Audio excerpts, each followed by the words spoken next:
지난주 이순자 씨에게 충격적인 일이 일어났습니다. 22년 동안 함께 서예를 배워온 절친한 친구 박영란 씨가 갑자기 연락을 끊어버린 겁니다. 카톡도 익십, 전화도 받지 않고 심지어 서예 동호회 모임에도 나오지 않았습니다. 무슨 일이 있었던 걸까요? 불과 한 달 전만 해도 둘은 교토 여행에서 찍은 사진을 자랑하며 다음 여행 계획까지 세우고 있었는데 말이죠. 도대체 무슨 일이 벌어졌던 걸까요? 이 이야기는 실제로 제 지인에게 일어난 일입니다. 처음 들었을 때 정말 믿기지 않았어요. 그렇게 오랜 우정이 단 한 번의 여행으로 끝날 수 있다니. 하지만 자세히 들어보니 충분히 이해가 갔습니다. 그리고 여러분도 꼭 알아두셔야 할 이야기라는 생각이 들었어요. 특히 중년 이후 친구들과 여행을 계획하고 계신 분들이라면 더욱 그렇습니다. 이제부터 이순자 씨와 박영란 씨에게 무슨 일이 있었는지, 그리고 왜 65세 이후 친구들과의 여행이 때로는 관계를 완전히 파괴할 수 있는지 그 이유를 자세히 말씀드리겠습니다. 이순자 씨는 올해 69세, 전직 은행원입니다. 남편과 사별한 지 5년째 혼자 살면서 가장 큰 낙이 된 것이 바로 묵향서예원 동호회였습니다. 매주 화요일 오후 2시 동네 문화센터에서 모이는 이 모임은 그녀에게 단순한 취미 활동 이상의 의미였습니다. 처음엔 시간이나 때우자는 마음으로 시작했는데 어느새 삶의 중심이 되어버렸죠. 특히 박영란 씨와는 첫날부터 죽이 잘 맞았습니다. 영란 씨는 71세, 전직 중학교 국어교사로 차분하고 지적인 매력이 있는 분이었습니다. 둘 다 비슷한 시기에 남편을 잃었고 자녀들은 모두 독립해서 살고 있었죠. 서예를 배우면서 자연스럽게 인생 이야기를 나누게 됐고 언제부턴가 모임이 끝나면 둘이서 카페에 앉아 차를 마시며 하루를 보내는 것이 일상이 되었습니다. 그렇게 22년이 흘렀습니다. 서예 실력도 제법 늘었고 둘 다 문화센터에서 열리는 전시회에 작품을 출품할 정도가 되었습니다. 영란 씨는 동호회 회장을 맡고 있었고 순자 씨는 총무 역할을 하며 회비 관리와 모임 준비를 도맡아 했습니다. 다른 회원들도 둘의 우정을 부러워할 정도였죠. 저 두 분은 정말 자매 같아 늘 함께 다니시네. 이런 말들을 들을 때마다 둘은 뿌듯해했습니다.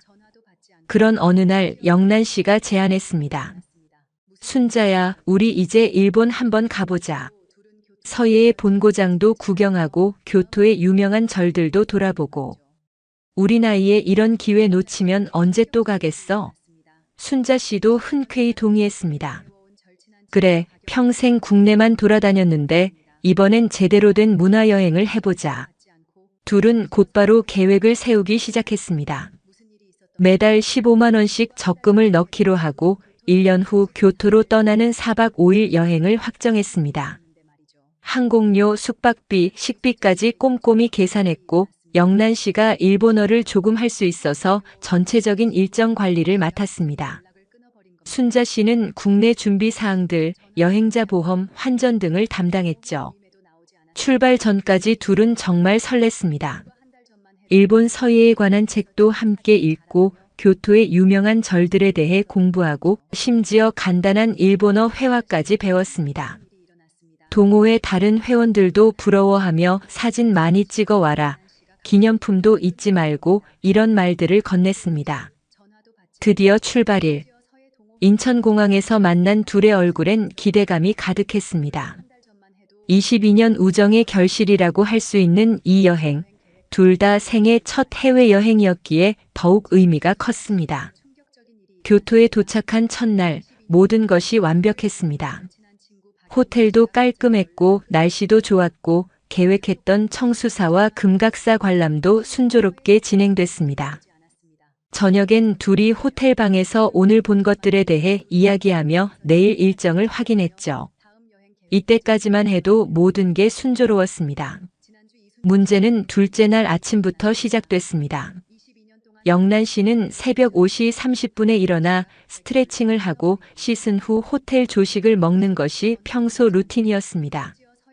반면 순자 씨는 7시 30분쯤 일어나서 천천히 준비하는 스타일이었죠. 첫날 밤 영란 씨가 말했습니다. 순자야, 내일은 일찍 일어나자. 조식도 일찍 먹고 사람들 없을 때 사진도 찍고.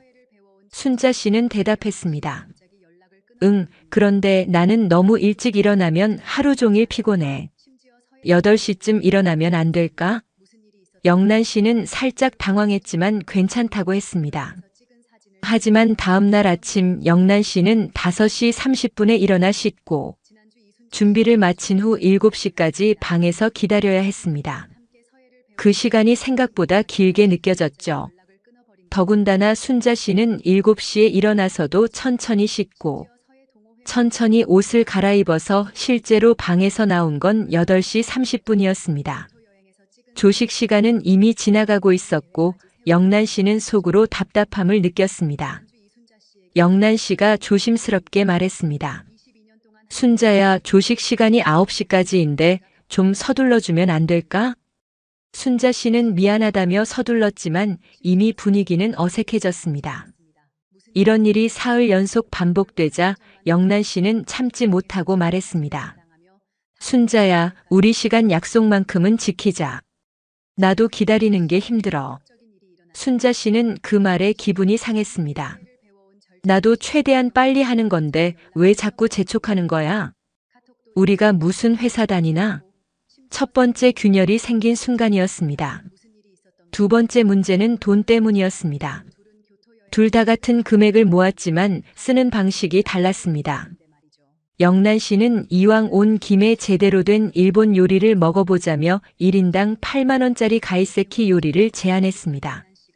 반면 순자 씨는 그 돈이면 편의점에서 도시락 사 먹고 기념품을 더 사는 게 낫다고 생각했습니다. 영란 씨가 말했습니다. 순자야, 우리 언제 또 일본 와서 이런 음식 먹어보겠어? 이런 게 진짜 여행 아니야? 순자 씨가 대답했습니다. 그래도 너무 비싸잖아. 그 돈이면 손주들 선물도 사고 해야 할 게 많은데. 영란 씨는 속으로 생각했습니다. 아, 이 사람은 여행 와서도 돈 계산부터 하는구나. 그런 사람인 줄 몰랐네. 순자 씨도 속으로 생각했습니다. 영란이는 돈 쓰는 게 너무 해프네. 평소에는 몰랐는데 이런 사람이었나? 결국 둘은 중간 가격대의 식당에서 식사를 했지만 이미 서로에 대한 인상이 달라지기 시작했습니다. 세 번째 문제는 여행 스타일의 차이였습니다. 영란 씨는 계획한 일정을 철저히 지키고 싶어 했습니다. 몇 시에 어디 가고 몇 시에 뭘 하고 모든 것이 계획대로 진행되어야 했죠. 반면 순자 씨는 그때그때 기분에 따라 유연하게 움직이고 싶어 했습니다. 셋째 날 오후 은각사를 구경하던 중 순자 씨가 말했습니다. 영란아, 여기 너무 예뻐. 좀 더 이따 가자. 영란 씨는 시계를 보며 말했습니다. 순자야, 우리 3시에 다음 장소로 이동하기로 했잖아. 택시 부르기도 해야 하고. 순자 씨가 말했습니다. 에이, 계획이 뭐 그리 중요해? 여행은 느긋하게 다니는 거지. 영란 씨는 답답함을 느꼈습니다. 계획 없이 다니면 시간만 낭비하고 정작 가고 싶은 곳도 못 가게 된다고 생각했거든요. 영란 씨가 조금 강하게 말했습니다. 순자야, 우리 일정표 짤 때 다 같이 정한 거잖아. 이렇게 계속 늦으면 하고 싶은 것도 못 하게 돼. 순자 씨는 그 말이 마음에 걸렸습니다. 뭔가 자신이 여행을 망치는 사람처럼 느껴졌거든요. 그런데 진짜 결정적인 사건은 넷째 날에 일어났습니다. 교토역 근처 서해의용품 전문점에서였습니다. 순자 씨가 붓 하나를 들고 있는데 가격표를 보니 12만 원이었습니다. 너무 비싸다며 망설이고 있는데 영란 씨가 말했습니다. 순자야, 그거 사지 마. 한국에서도 그 정도 붓은 얼마든지 살 수 있어. 여기서 살 필요 없어. 그 말을 들은 순자 씨는 기분이 상했습니다. 자기가 뭘 사든 자기 돈인데 왜 간섭하는 거지? 순자 씨가 말했습니다. 이것도 추억인데 뭐. 내 돈으로 사는 건데 상관없잖아. 영란 씨가 대답했습니다. 그래도 너무 비싸잖아. 돈 아깝다고 그런 거야. 순자 씨는 그때 깨달았습니다. 아, 이 사람은 내가 돈을 함부로 쓰는 사람이라고 생각하는구나. 22년 친구가 나를 이렇게 보고 있었구나. 그날 저녁 호텔로 돌아와서도 분위기는 어색했습니다. 평소 같으면 하루 일과를 정리하며 수다를 떨었을 텐데 둘 다 각자 핸드폰만 들여다봤습니다. 영란 씨는 SNS에 오늘 다녀온 곳들 사진을 올리고 순자 씨는 가족들에게 안부 문자를 보냈습니다. 그러다 영란 씨가 말했습니다. 순자야, 내일은 일찍 일어나자. 마지막 날인데 아침 시간 낭비하지 말고. 순자 씨는 그 말에 폭발했습니다. 영란아, 너 왜 여행 와서 이렇게 재미없게 굴어? 시간 하면서 나를 재촉하기만 하고. 나도 내 방식대로 여행하고 싶어.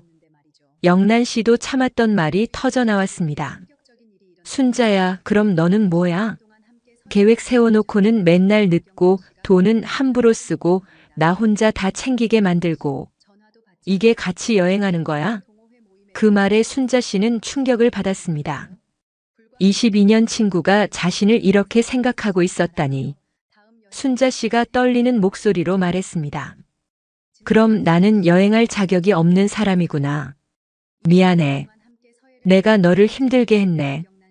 영란 씨도 자신이 너무 심하게 말한 것을 깨달았지만 이미 엎질러진 물이었습니다.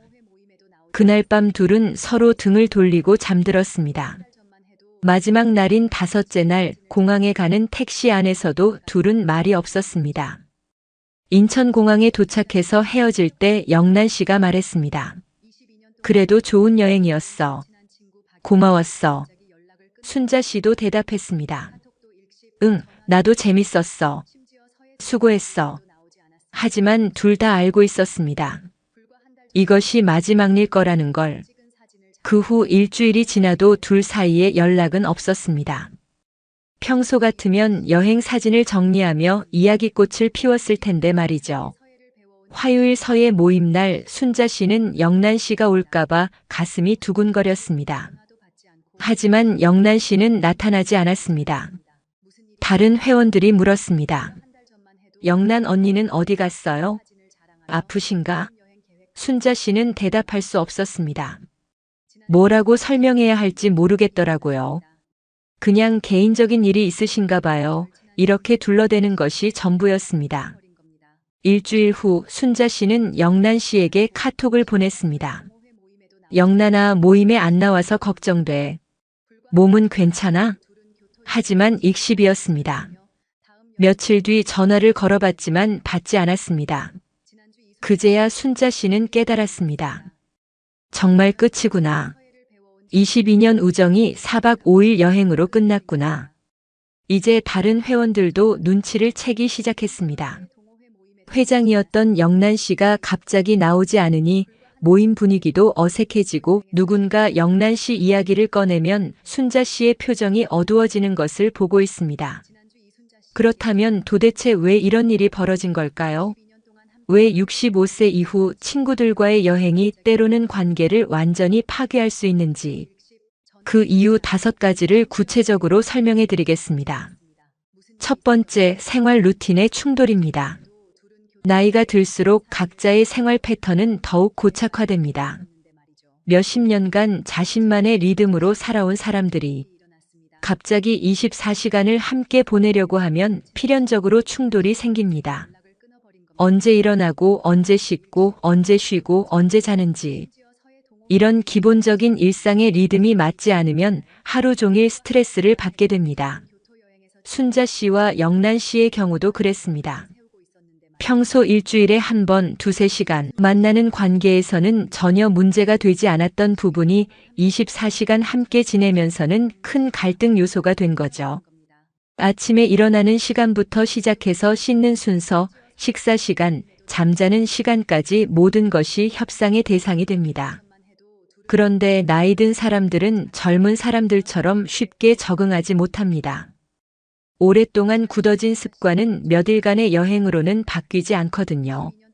두 번째, 여행에 대한 철학이 다릅니다. 어떤 사람은 여행을 효율적으로 많은 것을 보고 경험하는 기회라고 생각합니다. 계획을 세우고 그 계획에 따라 움직이는 것이 당연하다고 여기죠. 반면 어떤 사람은 여행을 일상에서 벗어나 여유를 즐기는 시간이라고 생각합니다. 계획보다는 그 순간의 기분과 감정을 더 중시하죠. 이 두 가지 철학이 만나면 계속해서 갈등이 생깁니다. 계획파는 즉흥파를 보며 시간을 낭비한다고 생각하고 즉흥파는 계획파를 보며 너무 딱딱하다고 느낍니다. 더 큰 문제는 이런 차이가 단순한 여행 스타일의 차이로 끝나지 않는다는 겁니다. 상대방의 인격과 가치관에 대한 평가로 이어지죠. 아, 저 사람은 원래 이런 사람이었구나 하는 생각이 들기 시작하면 관계는 돌이킬 수 없는 지경에 이릅니다. 세 번째, 역할 분담의 불공정함이 드러납니다. 여행 준비 과정에서는 누군가 더 많은 일을 맡게 됩니다. 항공권 예약, 숙소 예약, 일정 짜기, 맛집 찾기, 환전하기 등등. 처음엔 내가 좀 더 알아보겠다며 자진해서 맡는 경우가 많습니다. 하지만 막상 여행을 가보면 그 사람이 모든 것을 책임져야 한다는 부담을 느끼게 됩니다. 문제가 생기면 왜 이렇게 예약했냐는 말을 듣고 일정이 빡빡하면 왜 이렇게 짰냐는 소리를 듣습니다. 반면 준비를 하지 않은 사람은 그저 따라가기만 하면 되니까 편하죠. 뭔가 마음에 안 들면 불평할 수 있고 책임은 지지 않아도 됩니다. 순자 씨와 영란 씨의 경우 영란 씨가 대부분의 준비를 했는데 여행 중에 순자 씨가 일정에 대해 불만을 표하자 영란 씨는 배신감을 느꼈습니다. 그럼 내가 해봐라 이런 마음이 든 거죠. 네 번째, 스트레스 상황에서 본성이 드러납니다. 여행은 예상치 못한 상황들의 연속입니다. 비행기 연착, 숙소 문제, 언어 장벽, 길 찾기의 어려움 등등. 이런 스트레스 상황에서 사람들의 진짜 모습이 나타납니다. 평소에는 차분하던 사람이 갑자기 화를 내거나 배려심이 많던 사람이 이기적인 모습을 보이기도 합니다. 순자 씨와 영란 씨도 그랬습니다. 둘째 날 저녁 예약한 식당을 찾지 못해 1시간 넘게 헤맸을 때였습니다. 영란 씨는 계속 스마트폰으로 길을 찾으려 했고 순자 씨는 그냥 아무 곳에나 들어가자고 했습니다. 영란 씨가 조금 짜증을 내며 말했습니다. 순자야, 좀 도와줘. 너는 왜 맨날 나만 시키고 가만히 있어? 순자 씨도 맞받아쳤습니다.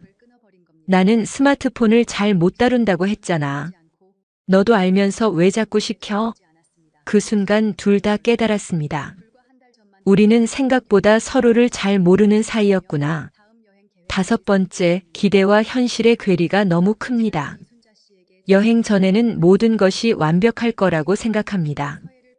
좋은 친구와 함께 가는 여행, 평생 추억이 될 경험, 우정이 더욱 깊어질 기회. 이런 기대를 가지고 떠나죠.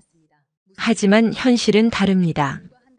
피곤하고 예상과 다르고 서로 맞지 않는 부분들이 계속 생깁니다. 그 간격이 클수록 실망도 커집니다. 더 큰 문제는 이 실망이 친구에 대한 실망으로 이어진다는 겁니다. 여행이 재미없는 건 친구 때문이라고 생각하게 되죠. 순자 씨는 지금도 후회합니다. 그냥 22년 동안 쌓아온 좋은 기억으로 남겨둘 걸. 왜 굳이 여행까지 가서 이런 일을 만들었을까? 영란 씨도 마찬가지입니다. 주변 사람들을 통해 들은 바로는 영란 씨도 그 여행을 많이 후회하고 있다고 합니다. 하지만 이미 말해버린 것들, 보여버린 모습들은 되돌릴 수 없습니다. 더 안타까운 건 서해 동호회 분위기까지 어색해졌다는 겁니다. 회장이었던 영란 씨가 나오지 않으니 모임 진행도 매끄럽지 않고 다른 회원들도 뭔가 어색함을 느끼고 있습니다. 누군가 영란 씨 이야기를 꺼내면 순자 씨는 표정이 어두워지고 그걸 본 다른 사람들도 더 이상 묻지 않게 되었습니다. 결국 22년간 이어져 온 깊은 우정이 단 4박 5일의 여행으로 완전히 끝나버린 것입니다. 이 이야기를 처음 들었을 때 저도 정말 충격적이었습니다. 어떻게 그렇게 오랜 우정이 한 번의 여행으로 사라질 수 있을까요? 하지만 자세히 들여다보니 이해가 갔습니다. 그리고 이런 일이 결코 남의 일이 아니라는 생각이 들었어요. 여러분 주변에도 충분히 일어날 수 있는 일이거든요.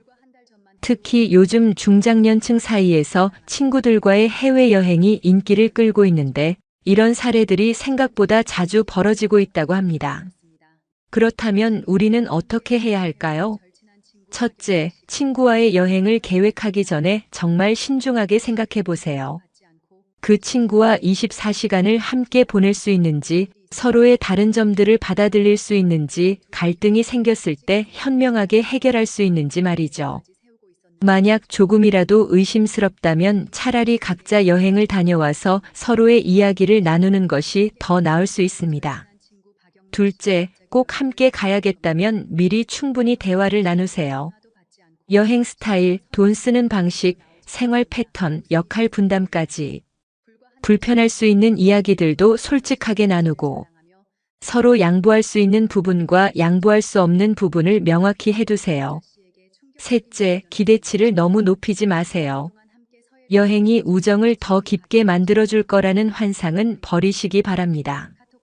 오히려 여행은 서로의 다른 면을 확인하는 시간이고 그 다른 면이 불편할 수 있다는 걸 미리 각오하고 가세요. 넷째, 여행 중 갈등이 생기더라도 그것을 상대방의 인격 전체로 확대해서 해석하지 마세요. 피곤하고 낯선 환경에서는 누구나 평소와 다른 모습을 보일 수 있습니다. 다섯째, 가장 중요한 건 진정한 우정은 반드시 여행을 함께 가야만 증명되는 것이 아니라는 점입니다. 가끔 만나서 차 한잔 마시며 안부를 묻고 서로의 일상을 나누는 것만으로도 충분히 소중한 관계를 유지할 수 있어요. 때로는 적당한 거리가 관계를 더 아름답게 만들어줍니다. 순자 씨는 지금도 매주 화요일마다 서예 모임에 나갑니다. 영란 씨의 빈자리를 바라보며 22년의 시간을 떠올립니다. 후회되지만 동시에 이렇게 생각하기도 합니다. 그래도 그 시간들이 헛되지는 않았어. 정말 행복했던 시간들이었으니까. 이제는 새로운 사람들과 조금 더 신중하게, 조금 더 지혜롭게 관계를 맺어가고 있습니다.